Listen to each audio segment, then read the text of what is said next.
Assalamualaikum warahmatullahi wabarakatuh.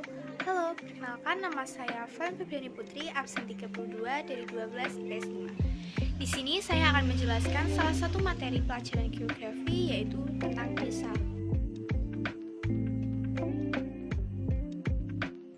Istilah desa diambil dari bahasa Sanskerta, yaitu desi, yang artinya tanah kelahiran atau tanah tumpah darah. Desa dapat diartikan sebagai suatu bentuk kesatuan administratif yang terletak di luar kota. Desa menjadi tempat penduduk berkumpul dan hidup bersama agar dapat mempertahankan, melangsungkan, dan mengembangkan kehidupan mereka.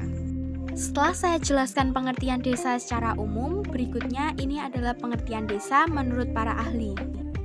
Yang pertama yaitu menurut Sutarjo Kartohadikusumo, desa adalah suatu kesatuan hukum di mana bertempat tinggal suatu masyarakat yang berkuasa mengadakan pemerintahannya sendiri. 2. SD Mirza, desa tidak hanya kumpulan tempat tinggal, tetapi juga kumpulan daerah pertanian dengan batas-batas tertentu yang luasnya 50-1000 are. Yang ketiga, menurut R. Bintarto, desa merupakan hasil perwujudan geografis yang ditimbulkan oleh unsur-unsur fisiografis, sosial, ekonomi, politik, dan kultural yang terdapat di suatu daerah serta memiliki hubungan timbal balik dengan daerah lainnya.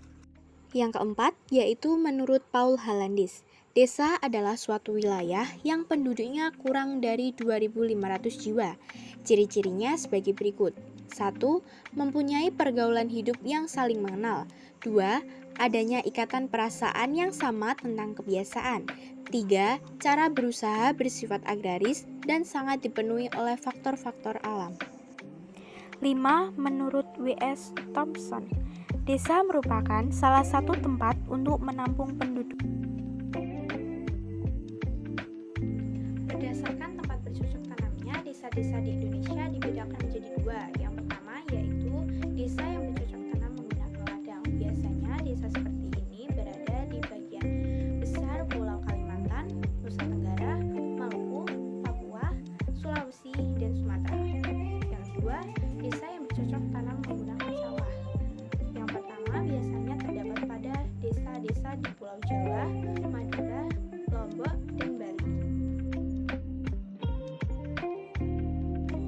Potensi desa adalah segenap sumber daya alam dan sumber daya manusia yang dimiliki desa. Potensi desa merupakan modal dasar yang perlu dikelola dan dikembangkan untuk kesejahteraan masyarakat.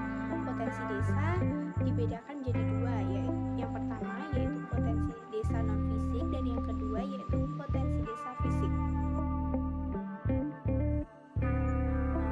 Apa sih potensi fisik itu dan apa saja contohnya? Jadi, potensi fisik adalah segenap sumber daya alam yang terdapat di desa dan diharapkan dapat memberikan manfaat bagi kelancaran, kelangsungan, dan perkembangan desa. Jadi, contoh potensi fisik yang pertama adalah tanah. Bagi masyarakat desa, tanah merupakan tumpuan kehidupan sehingga menjadi potensi fisik yang sangat penting. Oleh karena itu, di pedesaan yang masih bersifat agraris, petani sangat bergantung pada kesuburan tanah. Selain potensi untuk pertanian, di dalam tanah juga terkandung berbagai bahan tambang. Kedua, air. Potensi air sangat beragam dan sangat bergantung pada masing-masing wilayah. Air dapat dimanfaatkan antara lain untuk kepentingan rumah tangga, irigasi, dan perikanan. Bagi desa-desa di daerah pantai, air laut dapat diolah menjadi garam. 3. Iklim dan angin. Potensi iklim dan angin sangat penting, terutama bagi desa-desa agraris. Iklim berpengaruh terhadap perencanaan waktu tanam dan jenis tanamannya. Angin dapat dimanfaatkan sebagai tenaga penggerak kincir untuk keperluan pengairan. 4. Ternak. Ternak memiliki potensi sumber tenaga yang dapat dimanfaatkan bagi petani. Contohnya, sapi, kerbau, dan kuda yang dapat dipekerjakan dalam mengolah sawah dan sebagai tenaga pengangkut. Ciri-ciri masyarakat desa secara umum adalah: 1. Kehidupan masyarakat sangat erat dengan alam. 2. Pertanian sangat bergantung pada musim. 3. Hubungan antar masyarakat desa berdasarkan ikatan kekeluargaan yang erat. 4. Norma agama dan hukum adat masih kuat. 5. Ditentukan oleh moral dan hukum informal. Kota. 2. Desa sebagai sumber tenaga kerja bagi kota.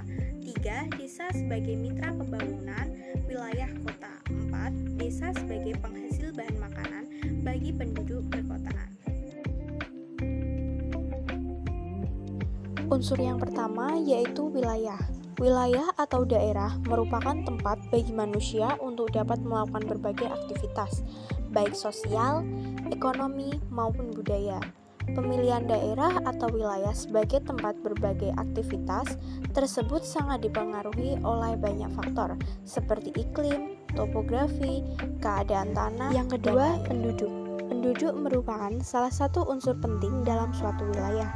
Di dalam upaya mengembangkan wilayah, penduduk akan berpindah sebagai tenaga kerja, perencana, atau pelaksana, sekaligus yang akan memanfaatkan segala potensi yang ada.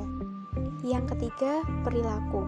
Perilaku masyarakat pedesaan meliputi pola tata pergaulan dan ikatan-ikatan yang melatar belakangi masyarakat desa.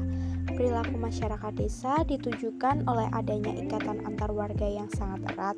Hal itu dilihat dengan adanya sikap gotong royong yang mengutamakan kepentingan bersama daripada kepentingan pribadi.